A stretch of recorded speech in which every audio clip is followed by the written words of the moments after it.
In 1848, there were few nurses in hospitals. Most nurses in Britain were poor and had a reputation for drunkenness.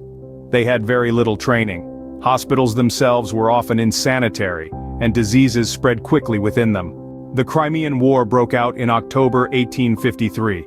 Newspapers in Britain reported terrible conditions at the hospital in Scutari, in Istanbul, where British soldiers were being treated.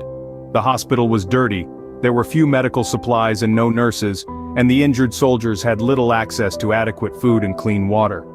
Many of the injured were dying of infectious diseases or wound infection. Florence Nightingale, along with a team of nurses, was sent to Scutari to improve the situation. Her work had a huge impact in reducing the death rate from over 40% to 2%. Her methods included 1. Thoroughly and continuously cleaning hospital wards and equipment. 2. Giving patients separate beds with space between them. 3. Separating patients into different wards by illness or ailment. 4. Ventilating wards so patients had access to fresh air. 5. Ensuring that patients were kept clean and their bedding regularly changed. 6. Setting up a kitchen and organizing fresh food for patients, establishing a clean water supply. 7. Arranging for medical supplies to be sent from Britain. 8. Organizing rotas so nurses were always available to help treat and look after all the injured. And 9. Frequently cleaning wounds and changing dressings. Florence Nightingale used her family's influence and her own wealth to provide what was needed.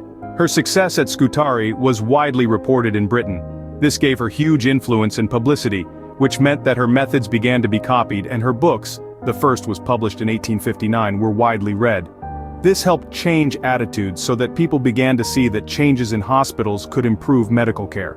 It also began to change the role of women in medicine by showing the positive impact of women working as well-trained, professional nurses.